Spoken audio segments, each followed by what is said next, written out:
رسول نبی الامین المکین الحنین الرؤوف الرحیم اما بعد اعوذ باللہ من الشیطان الرجیم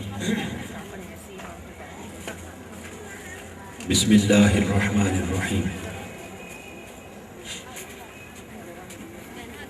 قل هو اللہ احد اللہ الصمد لم یلد ولم یولد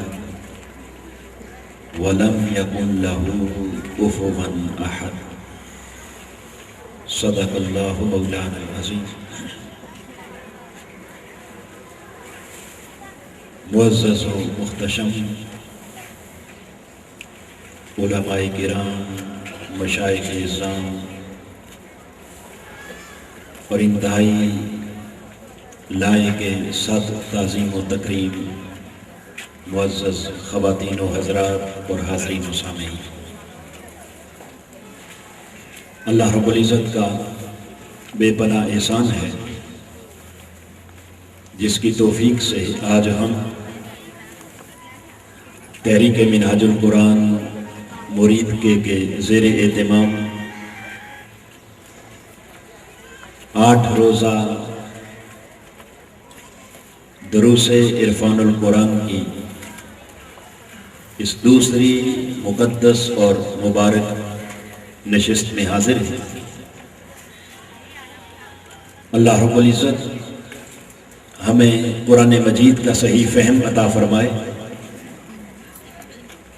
اور نزول قرآن کے اس ماہ سیام کے اندر قرآن مجید کو صحیح سمجھ کر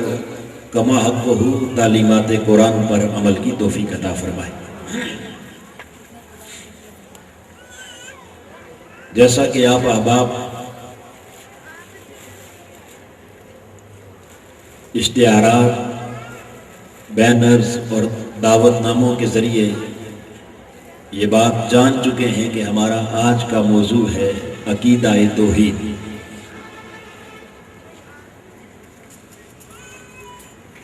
اور اس بغیر عقیدہ توحید کی بنیاد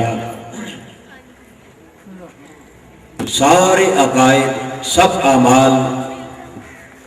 سارے معاملات اسی صورت میں قابل قبول ہیں کہ جب عقیدہ توحید درست ہو۔ لہذا اللہ رب العزت نے اس عقیدہ توحید کو واضح کرتے ہوئے قرآن مقدس کے 30ویں پارہ میں پوری ایک سورہ مبارکہ سورہ توحید کے نام سے اور سورہ اخلاص کے نام سے نازل فرمائی اور ارشاد فرمایا قل هو اللہ احد۔ اے پیارے حبیب صلی اللہ تعالی علیہ وسلم، آپ اپنی زبان حق سے اعلان فرما دیں کہ وہ اللہ ہے جو ساری کائنات میں یکتا، لم یلد اللہ الصمد، وہ اللہ جو بے نیاز ہے،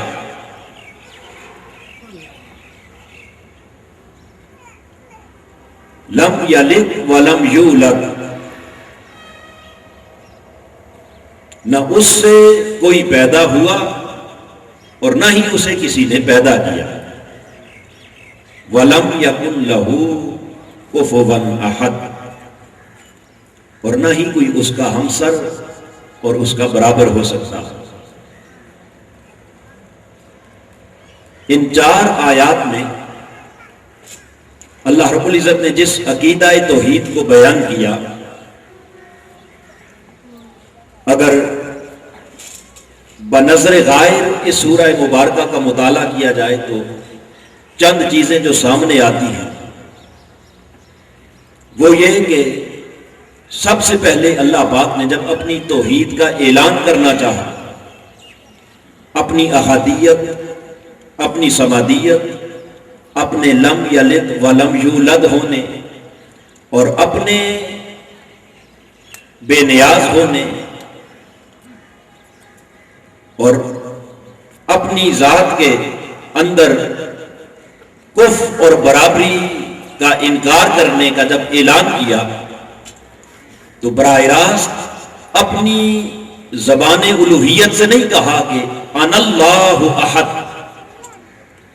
اے لوگوں سن لو کہ میں اللہ ہوں اور میں ایک ہوں،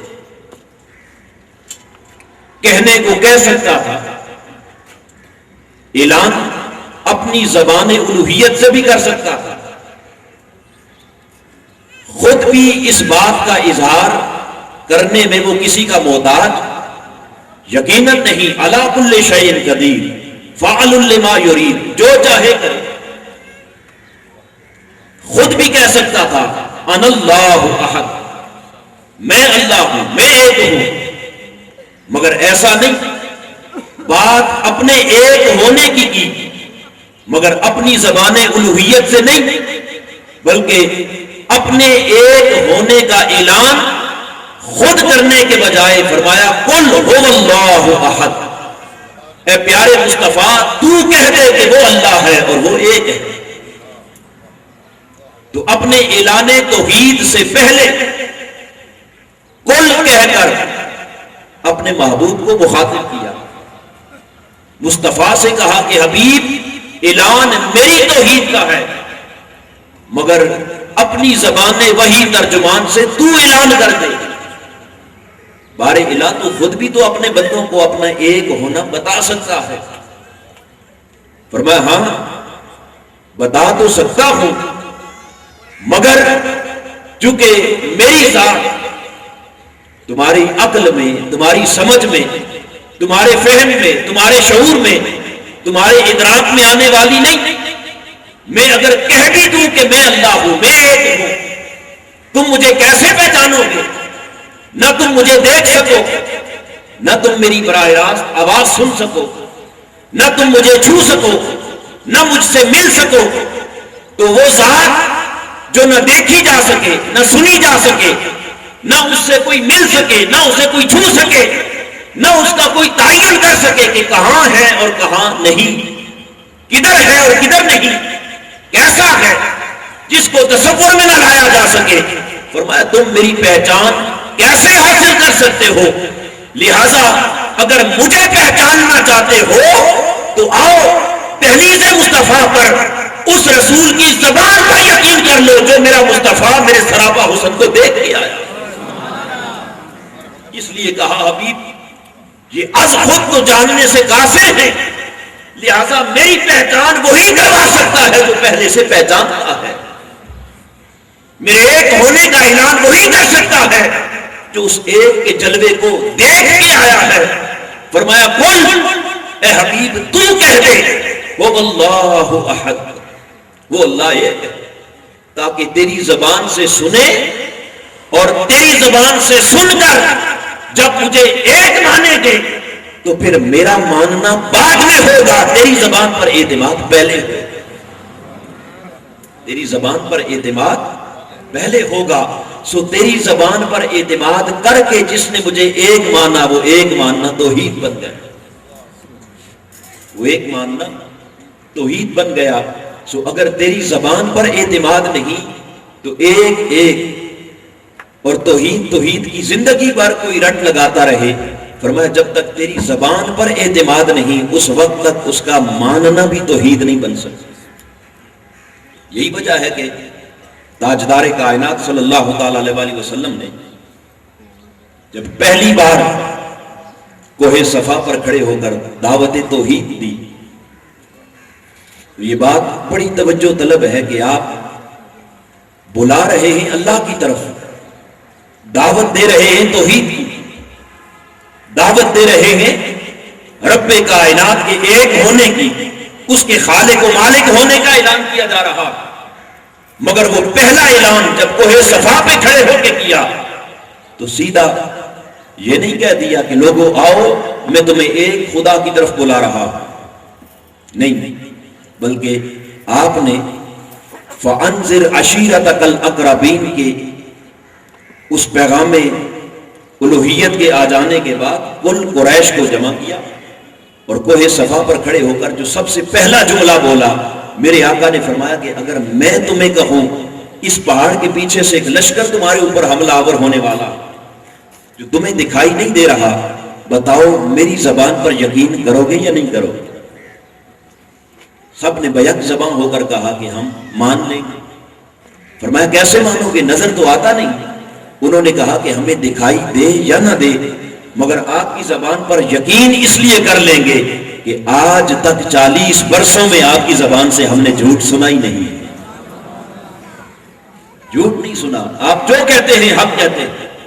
آقا علیہ الصلوۃ والسلام نے فرمایا اچھا اگر میری بات پر تمہیں اتنا یقین ہے کہ میں جھوٹ نہیں کہتا تو سنو پھر میں اعلان کرتا ہوں، قولوا لا الہ الا اللہ تفلحوا، کہہ دو کہ کوئی عبادت کے لائق نہیں، کوئی معبود نہیں، کوئی الہ نہیں، الا اللہ، فقط ایک اللہ ہے، بس اسی کے سامنے جھک جاؤ، وہی تمہارا خالق ہے، وہی مالک ہے، اسی کی بارگاہ میں سر کا سجود ہو جاؤ، تفلحون، دنیا و آخرت دونوں جہانوں میں کامیابی کی ضمانت میں عطا کرتا۔ خدا کی توحید کا اعلان بعد میں کیا،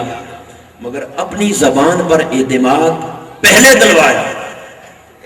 اب جب حضور اعلان کر چکے اور اس اعلان کے بعد کئی خدا کی توحید پر ایمان لے آئے، کئی انکاری ہو گئے، مگر جو ایمان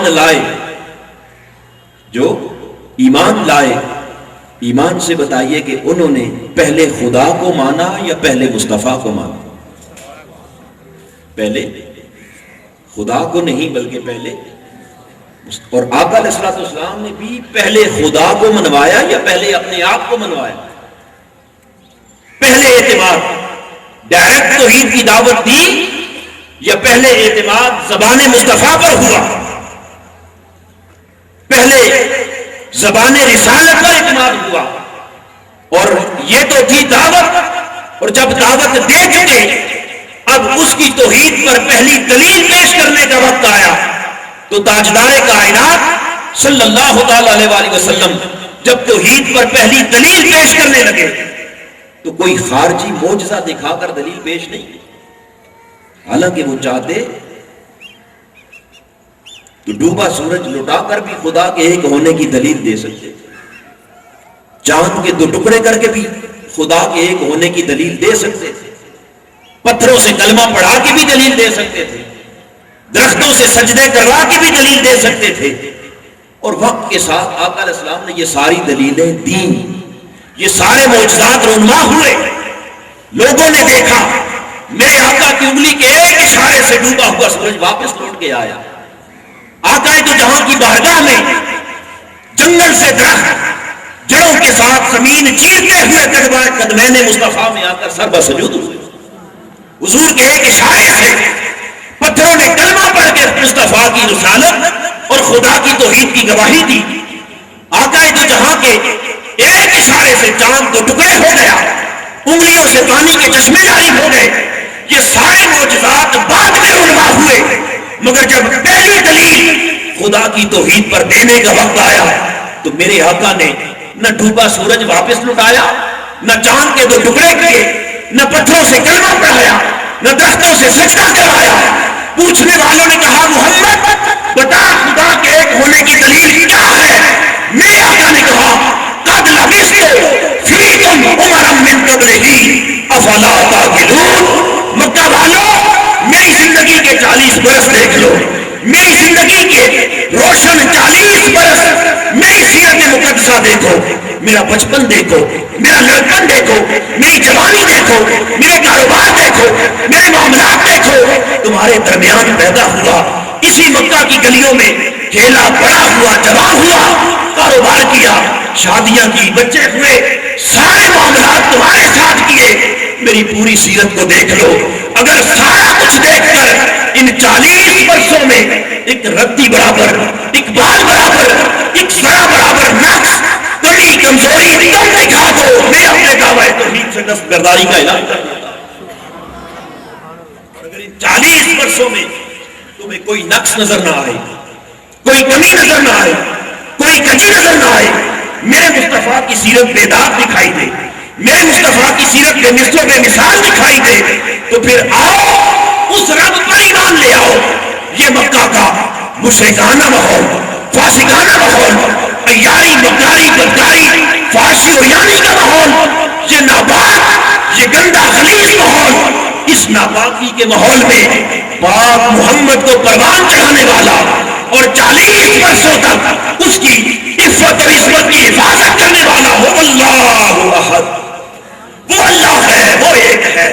آؤ پہلے مصطفیٰ کو دیکھو اور مصطفیٰ کو دیکھ کر پھر رب محمد پر ایمان لے آؤ، پھر خدا کو مانو، اور جب ماننے لگو تو اسے کس نسبت سے مانو، کس حوالے سے مانو؟ فرمایا رب محمد کہہ کر اسے مانو، وہ رب جس نے اس ناپاک ماحول میں پاک محمد کو 40 برسوں میں ایسے پروان چڑھایا کہ کوئی ایک داغ بھی ان کے دامن کو چھو نہ سکا۔ وہ تھی دعوت توحید، اور یہ تھی اس کی توحید پر پہلی دلیل۔ اس کو قرآن مجید نے کہا قد جاءکم برہان من ربکم، سورہ النساء کے اندر فرمایا اے لوگوں بے شک تمہارے پاس تمہارے رب کی طرف سے ایک روشن دلیل آ گئی، ایک واضح دلیل، کہ جس دلیل کے آنے کے بعد دنیا میں کسی باقی دلیل کی ضرورت اور حاجت باقی نہ رہی، کیونکہ ہر دلیل کا رد ہو سکتا۔ آقا علیہ السلام اگر سورج واپس لٹا کے دکھاتے، چاند توڑ دیتے، پتھروں سے کلمہ پڑھا دیتے، انگلیوں سے چشمے جاری کر دیتے، یہ سارا کچھ دیکھ کر بھی کہنے والے کہہ دیتے کہ یہ تو جادوگری ہے، اور کہنے والوں نے کہا بھی جادوگری کہہ کر دلیل رد کر دیتے۔ میرے آقا نے کہا آج تمہیں وہ دلیل دوں گا خدا کی توحید پر کہ زمانہ الٹا لٹک جائے گا، مگر قیامت تک اس دلیل کو رد کرنے والا مائی کا لال کوئی دنیا میں نہیں آئے گا۔ وہ سیرت مصطفیٰ تھی، وہ کردار مصطفیٰ تھا۔ قد لبثت فیکم عمرا من قبلہ، فرمایا آؤ اب بتاؤ یہاں کون سی جادوگری ہے، ذرا کوئی نقص تو دکھاؤ، کوئی کجی تو دکھاؤ، کمی تو دکھاؤ۔ بس وہ سیرت جو میرے خدا کی توحید پر پہلی دلیل تھی، اسی کو سامنے رکھ کے رب نے کہا قل هو اللہ احد، پیارے تو کہہ دے وہ اللہ ہے اور وہ ایک ہے، تاکہ ماننے والے قیامت تک جب مجھے مانے تو میری خدائی کو بعد میں مانے، میری مصطفائی کو پہلے مانے، میری الوہیت کا اقرار بعد میں کرے، پیارے تیری سیرت کا اقرار پہلے کرے، مجھ پر اعتماد بعد میں کرے، تیری زبان پر اعتماد پہلے کرے، میری توحید پر یقین بعد میں ہو، تیری رسالت پر مصطفیٰ یقین پہلے ہو، اور جو واسطہ رسالت سے مجھے مانے گا اس کا ماننا توحید بنے گا، اور جو واسطہ رسالت کو چھوڑ کر براہ راست مجھے ماننے کی کوشش بھی کرے گا، زندگی بھر رب رب پکارتا پھرے۔ فرمایا پیارے تیرے واسطے کے بغیر کوئی ساری زندگی میرے دربار میں جھکا رہے تو نہ اس کا جھکنا قبول نہ اس کا ماننا قبول۔ لہذا آقا علیہ السلام کے واسطے سے، واسطہ نبوت مصطفیٰ سے رب کائنات کو ماننا یہ ہے اصلاً توحید، اور یہی دعوت ہر نبی نے دی، اور اسے ماننے کا انداز ہر زمانے میں ہر نبی کے دور میں یہی رہا۔ حضرت سیدنا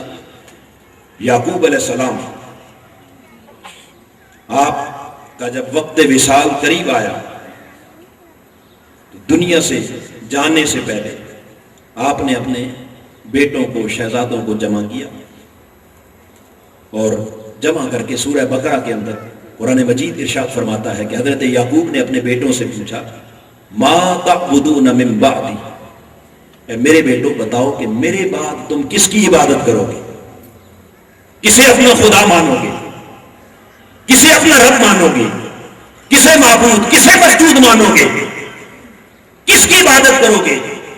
تو جب پوچھا جا رہا ہے کہ میری بعد عبادت کس کی کرو گے، جواب تو بڑا سیدھا سا بنتا ہے، بیٹے کہتے کہ ہم اللہ کی عبادت کریں گے۔ کس کی عبادت کریں گے؟ بولیے، سارے ہم یہی کہتے ہیں نا کہ کس کی عبادت؟ اللہ کی عبادت۔ بڑا سادہ جواب تھا، مگر قربان جائیں قرآن جس جواب کو بیان کرتا ہے، اللہ کا نبی پوچھ رہا ہے، اور نبی کے بیٹے جواب دینے والے وہ بھی نبی ہیں. یہ نہیں کہتے کہ ہم اللہ کی عبادت کریں گے، بلکہ جواب آتا ہے نعبد الہک و الہ آبائک ابراہیم و اسماعیل و اسحاق الہ واحد.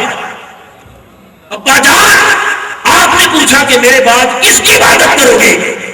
ڈائریکٹ سیدھا نہیں کہا کہ خدا کی. الہ کا نعبد الہ کا، ہم اس خدا کی عبادت کریں گے اے یعقوب جو تیرا خدا، وہ الہ آبائک جو تیرے آبا کا خدا تھا، ابراہیم و اسماعیل و اسحاق جو ابراہیم کا خدا تھا، جو اسماعیل کا خدا ہے، جو اسحاق کا خدا ہے، ہم اس خدا کی عبادت کریں گے. الہ واحدہ، جو ایک خدا تو ہے ایک، مگر اس ایک کو جانتے ہیں ہم. تو اے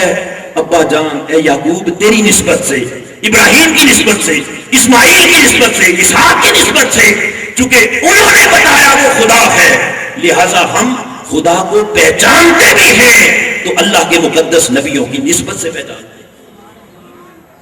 یہ جواب اللہ کے انبیاء دے رہے ہیں، اور قرآن مقدس اس جواب کو کوٹ کر رہا ہے، اور قیامت تک کے لیے قرآنی صفحات کے اندر یہ جواب محفوظ کیا جا رہا ہے. کیوں؟ تاکہ میرے مصطفیٰ کی امت قیامت تک آنے والوں کی تربیت کا سما ہو سکے، اور انہیں معلوم ہو سکے کہ ہمیشہ رب کا ماننا اور اس کی توحید پر ایمان اسی صورت میں قابل قبول ہوتا ہے جب وہ توحید پر ایمان اللہ کے مقدس انبیاء کے توسل، واسطے اور وسیلے سے. لہذا ان کے توسل کو درمیان سے نکال کر براہ راست نہ اس کی توحید کو کوئی جان سکتا ہے، نہ پہچان سکتا ہے، نہ اس پر کوئی ایمان لا سکتا ہے، اور نہ کسی کا ایمان لانا قبول ہو سکتا ہے. تو اس سورہ مبارکہ کا پہلا لفظ کل،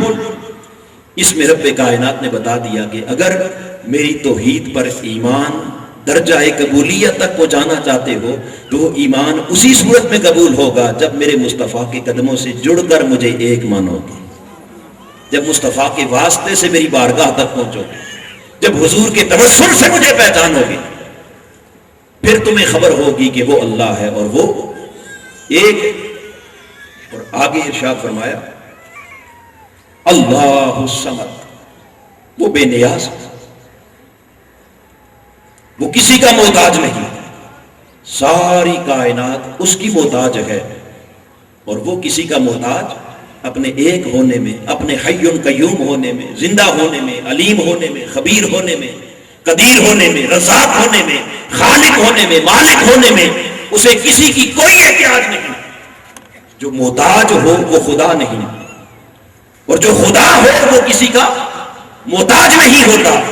وہ ہر ایک سے بے نیاز ہے، ساری کائنات اس کی نیاز مند ہے، وہ ہر ایک سے بے نیاز. اللہ الصمد. اور پھر فرمایا لم یلد ولم یولد، نہ اس سے کوئی پیدا ہوا اور نہ ہی اسے کسی نے پیدا کیا. اب یہاں اپنی ذات سے اولاد کی نفی بھی ہو رہی ہے،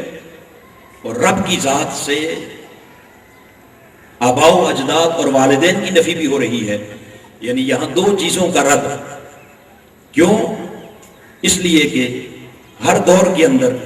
مختلف توحید کی نسبت عقیدے رکھنے والے لوگ ہو گزرے ہیں. ایک سے زائد خداؤں کے ماننے والے بھی ہوئے، اور پھر اہل کتاب میں سے یہود اور نصارہ جن کا عقیدہ یہ تھا کہ اللہ رب العزت کی اولاد ہے، اور اس اولاد کے حوالے سے قرآن مجید نے سورہ توبہ کے اندر بیان کیا. فرمایا قالت الیہود عزیر ابن اللہ، یہودیوں نے کہا کہ عزیر حضرت عزیر علیہ السلام اللہ کے بیٹے. وقالت النصارى مسیح ابن اللہ، نصرانیوں نے کہا کہ عیسیٰ اللہ کے بیٹے. تو اللہ کی طرف حضرت عزیر اور حضرت عیسیٰ کے بیٹے ہونے کی نسبت کی گئی، اور مشرکین مکہ ملائکہ فرشتوں کو اللہ کی بیٹیاں قرار دیتے. رب کائنات نے ان سارے باطل عقائد کو رد کرتے ہوئے فرمایا لم یلد، اس سے کوئی پیدا نہیں ہوا، اس کی کوئی اولاد نہیں. مولا اولاد کی نفی کیوں؟ فرمایا چونکہ میں احد ہوں، تنہا ہوں، ایک ہوں، یکتا ہوں. اور اگر اولاد ہوتی تو اس اولاد میں بھی کچھ نہ کچھ خدائی کے اثرات تو ہوتے نا. بیٹے میں باپ کا کوئی نہ کوئی اثر تو ہوتا ہے، اور اگر اثر نہ ہو تو اس کا مطلب ہوا کہ وہ باپ بے اثر ہے، اور اگر با اثر ہے تو اس کی اولاد میں اس کا کوئی نہ کوئی رنگ جھلکتا ہے. اس لیے تاجدار کائنات صلی اللہ تعالی علیہ وآلہ وسلم نے خود اعلان کیا، فرمایا قُلْ إِنْ كَانَ لِلرَّحْمَنِ وَلَدٌ فَأَنَا أَوَّلُ الْعَابِدِينَ. اے لوگو تم خدا کے بیٹیاں بیٹے بناتے پھرتے ہو، اللہ کی عزت کی قسم میں اعلان کر رہا ہوں اگر میرے خدا کا کوئی بیٹا ہوتا تو سب سے پہلے اس کی عبادت مصطفیٰ نے کہا میں کرتا، سب سے پہلے اس کی عبادت میں کرتا. تو جب میں اس کے سوا کسی کی عبادت نہیں کرتا تو اس کا مطلب یہ ہوا کہ اس کا کوئی بیٹا بیٹی نہیں. وَلَمْ يُولَدْ، اور نہ ہی اسے کسی نے پیدا کیا، نہ کوئی اس کا باپ، نہ کوئی اس کا حسب و نسب ہے. چونکہ اگر والدین ہو تو اولاد اپنے پیدا ہونے میں والدین کی محتاج ہوتی ہے، اور اگر وہ محتاج ہو جائے کسی کا تو وہ خدا نہیں رہتا. اور خدا وہ ہوتا ہے کہ جو کسی کا محتاج نہ ہو، ساری کائنات اس کے دروازے کی محتاج ہو. اور آیت کریمہ کا اختتام کرتے ہوئے فرمایا وَلَمْ يَكُنْ لَهُ كُفُوًا أَحَدٌ. ان ساری شانوں کے بعد فرمایا کہ وہ رب جس کا کوئی ہمسر نہیں، جس کا کوئی ثانی نہیں، جس کا کوئی مثل نہیں، کوئی مثیل نہیں، جس کی برابری کا کوئی دعویٰ نہیں کر سکتا. ان شانوں کو اس سورہ توحید کے اندر بیان کر کے اس حقیقت کا قرآن مجید نے اظہار کر دیا کہ ان شانوں کے ساتھ رب کو ماننا اور پھر تاجدار کائنات کی زبان اقدس پر اعتماد کر کے ماننا، حضور کے واسطے اور وسیلے سے ماننا، یہ توحید ہے. اور یہ جتنے نکات اس سورہ توحید میں بیان ہوئے ان میں سے کسی ایک شے کا بھی انکار کرنا خدا کی توحید کا انکار ہو. کسی کو اس کا ہمسر ماننا، اس کے مثل ماننا، اس کے برابر ماننا توحید کا انکار. کسی کو اس کا باپ ماننا توحید کا انکار. کسی کو اس کا بیٹا بیٹی ماننا توحید کا انکار. اس کی شان سمدیت بے نیازی کا انکار کرنا توحید کا انکار. اس کی احادیت کا انکار کرنا توحید کا انکار. اور ساری توحید کے انکار سے پہلے لفظ کل تاجدار کائنات کے واسطے اور وسیلے کا انکار کرنا، یہ خدا کی توحید کا انکار. اس واسطے اور وسیلے کے بغیر ایک ایک کی رٹ لگاتے رہیں، توحید بنتی نہیں ہے جب تک میرے مصطفیٰ کا واسطہ اور وسیلہ درمیان میں قائم نہیں. لہذا حاضرین محترم، ان شانوں کے ساتھ رب کو ماننا توحید، اور ان شانوں کو کسی رب کے غیر میں ماننا یہ انکار توحید، یہ شرک. کسی کو احد ماننا، صمد ماننا، کسی سے اولاد والدین کی نفی کرنا، اور کسی کا ہمسر اور کسی کا ہم مثل اور ہم مثال نہ ماننا، یہ اللہ کی توحید کا انکار ہے اور یہ کھلا شرک ہے. اور تاجدار کائنات کے واسطے اور وسیلے کو درمیان سے نکال دینا، اس کے بغیر اس کی احدیت اور سمدیت سارا کچھ مانتے چلے جانا، یہ سب کچھ مان کر بھی توحید بنتا نہیں ہے جب تک حضور کا واسطہ اور وسیلہ شامل ہے. لہذا یہاں اس عقیدہ توحید کو اختصار کے ساتھ بیان کرنے کے بعد جو بڑی اہم بات آپ کے گوش گزار کرنا چاہتا ہوں وہ یہ کہ اس عقیدہ توحید کو سمجھنے میں بہت سے لوگوں کو مغالطے ہوئے، علمی، فکری، اعتقادی. اور اس عقیدہ توحید کو جاننے میں کئی بڑے بڑے علم کے دعوے داروں نے بھی بڑی ٹھوکریں کھائی، حتیٰ کہ وہ واسطہ رسالت، وہ وسیلہ نبوت، وہ واسطہ رسول جو اس توحید کی بنیاد بنا، جو اس توحید کی بیس بنا، جس کے توسل اور واسطے سے توحید ہم تک پہنچی، جس نے خدا کا ایک ہونا ہمیں دکھایا، بتایا، سکھلایا، سمجھایا، اس واسطے کو بھی توحید کے خلاف سمجھ بیٹھے بعض لوگ، اس واسطے کو بھی شرک کے دائرہ کار میں لے گئے، اس توسل کا انکار کر بیٹھے، پھر اس رسول کی تعظیم و تقریم کو خدا کی توحید کے خلاف سمجھنے لگے، اس رسول کے علم کو خدا کی توحید کے خلاف سمجھنے لگے، اس رسول کے مقام و مرتبہ کو خدا کی توحید کے خلاف سمجھنے لگے، اس رسول کے اختیارات کو خدا کی توحید کے خلاف شرک تصور کرنے لگے، اس رسول صلی اللہ تعالی علیہ وسلم کی تعظیم و تکریم اور اس رسول کی شفاعت کو، اس رسول کی مدد و نصرت کو، اس رسول کی استعانت کو، ان کے تبرکات کو، ان کی زیارت کو، ان کے واسطے اور ان کے تعلق کو خدا کی توحید کی راہ میں رکاوٹ سمجھنے لگے، اور یہ خیال کر لیا کہ باذ اللہ استغفر اللہ، اس رسول سے تعلق اور نسبت رکھنا یہ بھی شرک ہو جائے گا۔ آئیے کہ دیکھنا یہ ہے کہ حقیقت توحید کیا ہے، اور پھر واسطہ رسالت کی اس کے اندر اہمیت اور حیثیت کیا ہے۔ قرآن مقدس کی روشنی میں اگر ان حقائق کو جاننا چاہیں تو جیسے میں نے عرض کیا کہ لفظ کل کہہ کر سب سے پہلے رب کائنات نے اپنے محبوب صلی اللہ تعالی علیہ وآلہ وسلم کے واسطے اور وسیلے کو اپنی توحید کی بیس اور بنیاد قرار دیا، اور آج اس پرفتن دور کے اندر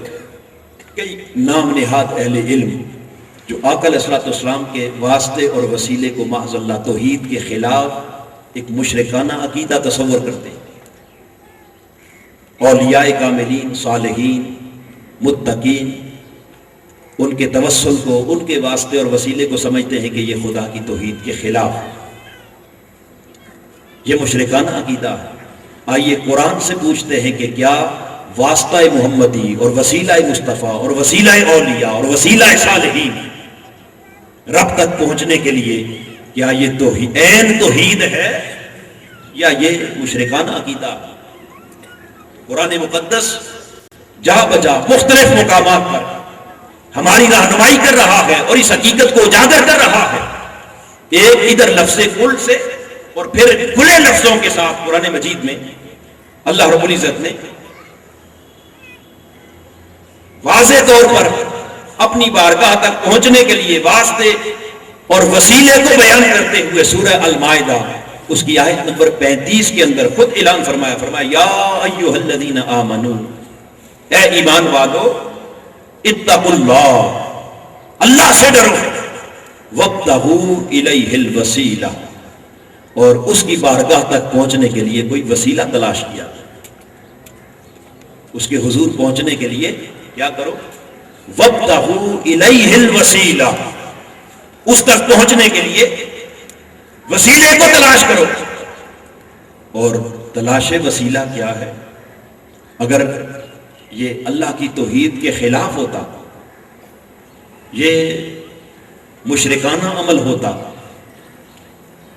اور ناجائز ہوتا اور خلاف توحید ہوتا، تو وہ رب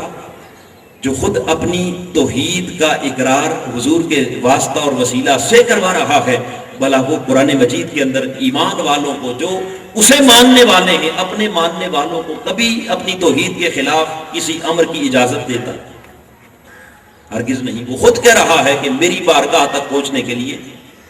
کوئی وسیلہ تلاش کرو۔ اور دوسرے مقام پر قرآن مجید سورہ بنی اسرائیل کے اندر ارشاد فرمایا اولئک الذین یدعون یبتغون الی ربہم الوسیلہ ایہم اقرب۔ مشرکین جن بتوں کی پوجا کرتے، عبادت کرتے، وہ کچھ ملائکہ کے مجسمے انہوں نے بنا رکھے تھے، حضرت عزیر علیہ السلام کی کچھ تصاویر تھیں، اور بعد میں آنے والے پھر ان کی جب پرستش کرنے لگے تو رب کائنات نے فرمایا کہ جن کی تم پرستش کرتے ہو یبتغون الی ربہم الوسیلہ، وہ تو خود اپنے رب کی بارگاہ تک پہنچنے کے لیے وسیلے کی تلاشی ہے۔ ایہم اقرب، جو ان میں سے زیادہ خدا کے قریب ہے وہ اسے وسیلہ بنا کر اس کے ذریعے خدا تک خود پہنچنا چاہتے ہیں، بھلا تم انہیں اپنا خدا اور معبود کیسے بنا سکتے؟ جو چیز عقیدہ توحید کے خلاف تھی اس کا رد کر دیا، اور جو وسیلہ اس کی بارگاہ تک پہنچنے کا ایک جائز امر تھا اس کو اگلے کلمات کے اندر خود قرآن مجید نے بیان فرمایا۔ اور حاضرین محترم، پھر آقا علیہ الصلوۃ والسلام کی ذات اقدس کو وسیلہ بنانا اور حضور علیہ الصلوۃ والسلام کے توسل سے رب کائنات کی بارگاہ تک پہنچنا اور حضور کے توسل سے رب کی بارگاہ سے دعائیں کرنا، التجائیں کرنا، اپنے گناہوں کی معافی مانگنا، اپنی بخشش و مغفرت کا سوال کرنا، بخشش و مغفرت کی خیرات مانگنا، یہ وہ سارے امور ہیں جن کو خود قرآن مجید نے بڑی صراحت کے ساتھ بیان کیا۔ اگر حضور کے واسطے سے رب سے مانگنا،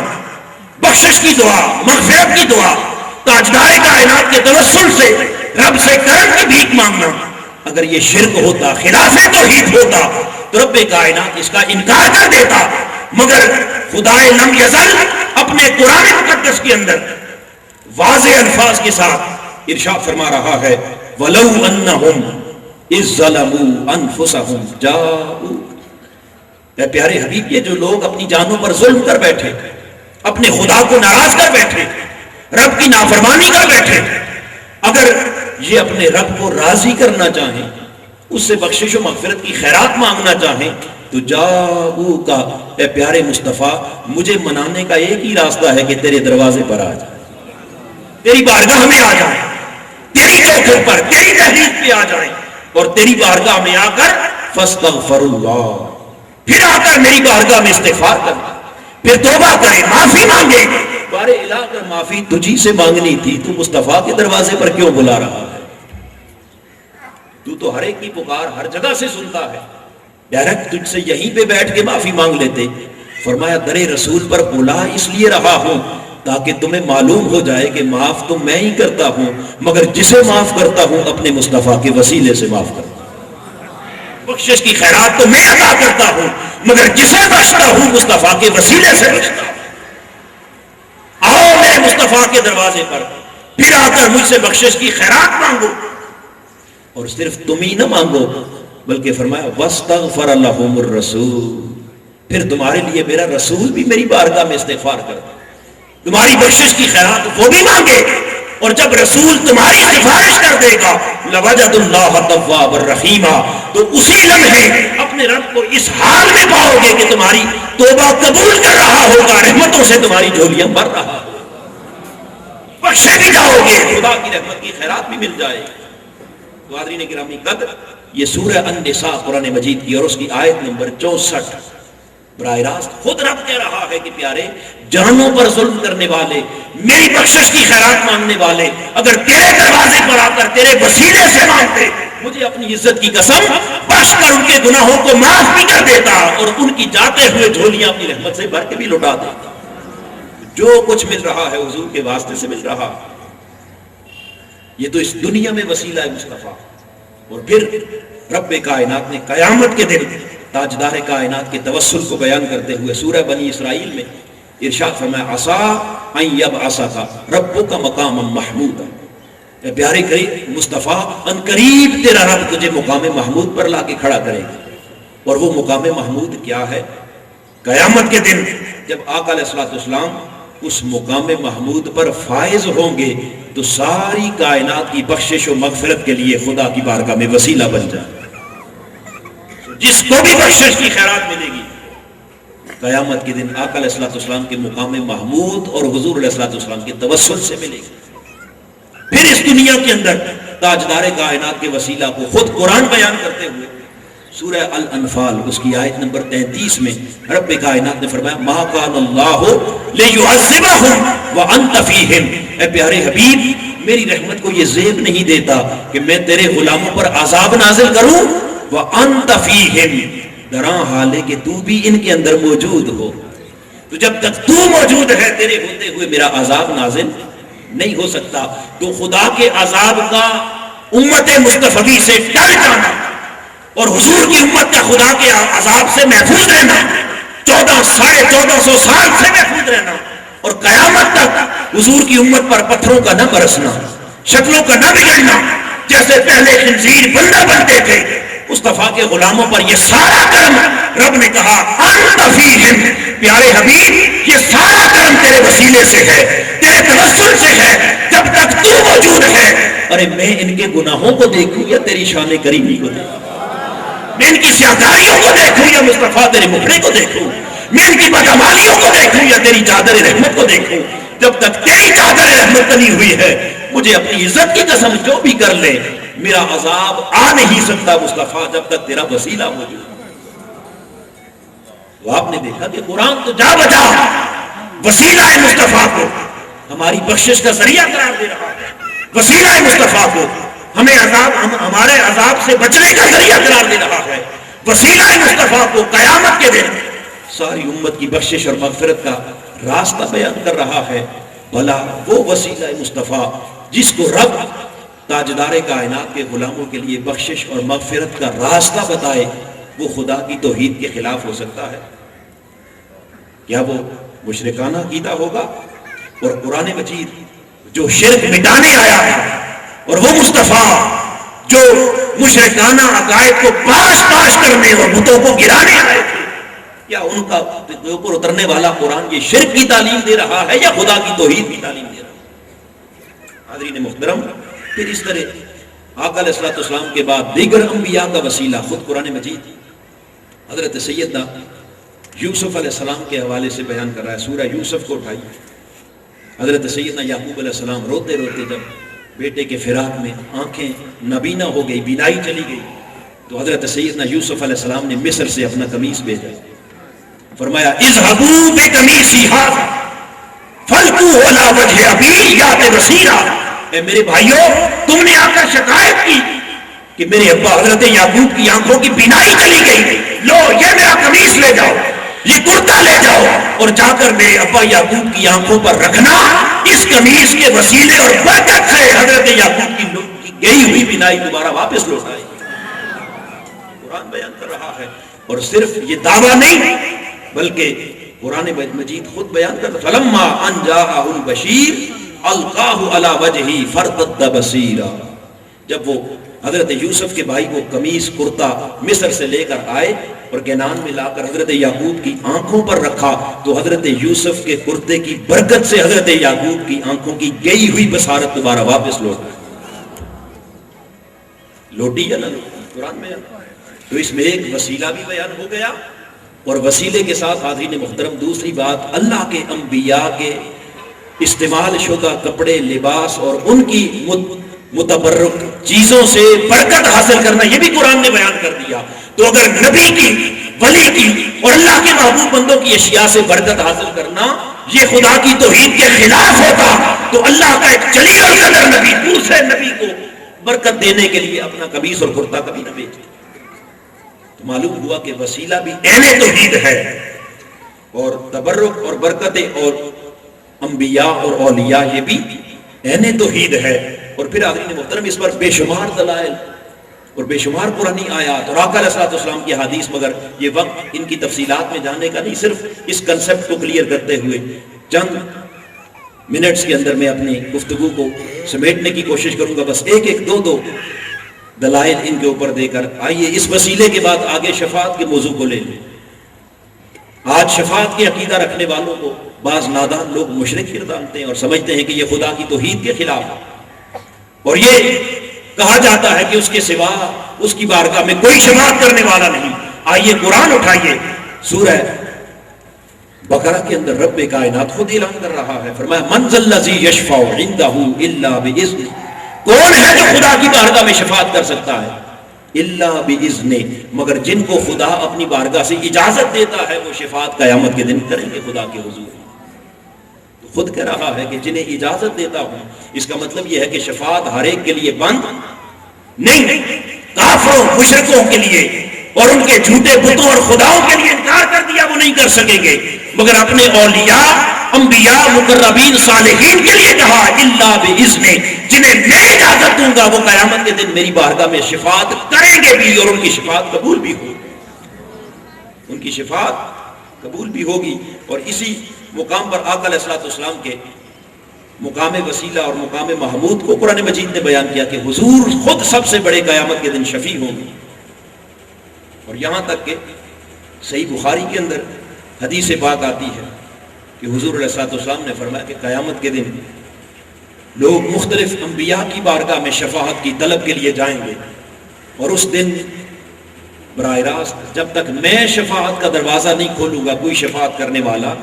نہیں ہوگا. تو لوگ انبیاء پھر اگلے دروازوں پر ان کو لٹاتے چلے جائیں گے. طویل حدیث ہے، وقت نہیں ہے اس کے بیان کا، مگر پلٹ کر جب حضرت عیسیٰ کی بارگاہ میں آئیں گے اور حضرت عیسیٰ کہیں گے کہ آج اگر شفاعت چاہتے ہو تو سنو،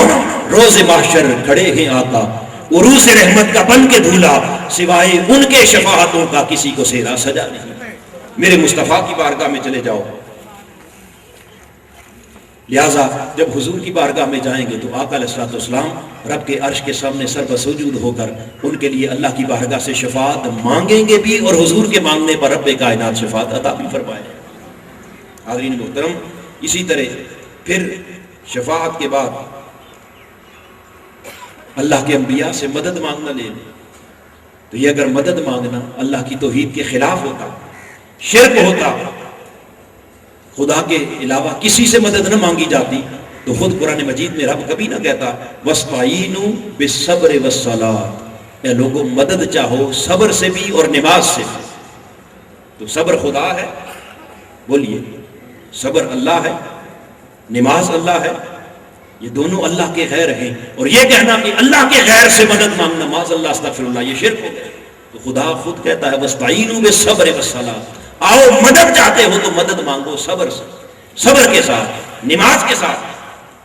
یا ایھا الذین آمنوا استعینوا بالصبر والصلاۃ ان اللہ مع الصابرین، اللہ صبر کرنے والوں کے ساتھ. خود قرآن مجید نے مدد مانگنے کی بھی تعلیم دی تھی. اور پھر آقا علیہ الصلوۃ والسلام کے غلاموں نے حضور علیہ الصلوۃ والسلام سے بھی مدد مانگی، مختلف انبیاء سے بھی اور اولیاء سے بھی. شرط یہ ہے کہ ان کو الہ اور معبود مان کر نہ مانگی جائے، بلکہ خدا کے مقبول اور مقرب بندے سمجھ کر ان سے مانگا جائے. پھر حاضرین محترم آگے وہ تبرک اور برکت کی بات تھی، وہ میں نے آپ کو پہلے عرض کی. پھر اس طرح زیارات اولیاء کی، انبیاء کی، ان کی بارگاہ میں جانا، ان سے ملنا. صحیح حدیث میں آقا علیہ الصلوۃ والسلام نے فرمایا کہ رب کائنات نے اس بات کا اعلان کر دیا واجبت محبتی للمتحابین فیہا والمتجالسین فیہا والمتزاورین فیہا والمتبازلین فیہا. رب کائنات نے فرمایا کہ میں نے اپنے اوپر ان بندوں کی محبت کو واجب کر لیا ہے جو فقط میری خاطر میرے بندوں کی ملاقات کے لیے جاتے ہیں، میرے اولیاء کی زیارت کے لیے جاتے ہیں، ان کی مجلس میں جا کے بیٹھتے ہیں، ان کے درس میں بیٹھتے ہیں، ان کی صحبت میں بیٹھتے ہیں. تو اللہ والوں کی زیارت کے لیے جانا، ان کی مجلس میں بیٹھنا، یہ براہ راست اللہ کی بارگاہ سے محبت پانے کا ذریعہ ہے. ان کی محبت کو خدا نے اپنے اوپر لازم قرار دیا. تو لہٰذا اگر اہل اللہ کی بارگاہ میں جانا، ان کی زیارت کے لیے، ان کی مجلس کے لیے، اور ان کے پاس جا کر ان کے آستانے پر بیٹھنا یہ خدا کی توحید کے خلاف ہوتا، تو خدا کسی مشرک کو کبھی اپنا محبوب نہ بنا. اس نے تو کہا کہ ان بارگاہوں میں جانے والے وہ مشرکین نہیں بلکہ وہ خدا کے محبوبین ہیں. حاضرین محترم، اس طرح کے بہت سارے مغالطے جو اس توحید کے باب میں پائے گئے، ان میں سے چند ایک کا ذکر چونکہ میں نے اس وقت میں انتہائی اختصار کے ساتھ کیا، چونکہ آج ہمارا باوجود درس لیٹ شروع ہوا اور بہت ساری چیزیں جو اس وقت میں بیان کرنا چاہ رہا تھا وہ اس بیان سے رہ چکی ہیں. لہٰذا آئیے اگر اس دور کے اندر اپنے عقائد کو سنوارنا ہے اور اپنے عقائد کی اصلاح کرنا چاہتے ہیں اور توحید کی حقیقت کو جاننا چاہتے ہیں، تو پھر اس توحید کی حقیقت کو وہی شخص بے نقاب کر سکتا ہے جس کو رب کائنات کی بارگاہ سے بندگی کا فیض بھی ملا ہو اور تاجدار کائنات کی بارگاہ سے سچی غلامی کا فیض بھی ملا ہو، حضور کی محبت کا، حضور کے عشق کا، ادب کا. لہٰذا آئیے ادب و محبت مصطفیٰ کے اندر ڈوب کر اگر خدا کی توحید کے پیغام کو جاننا سمجھنا چاہتے ہیں تو آج کے اس دور کے اندر یہ چند چیزیں میں نے جس کتاب سے آپ کے سامنے پیش کی ہیں، یہ 2 جلدوں پر مشتمل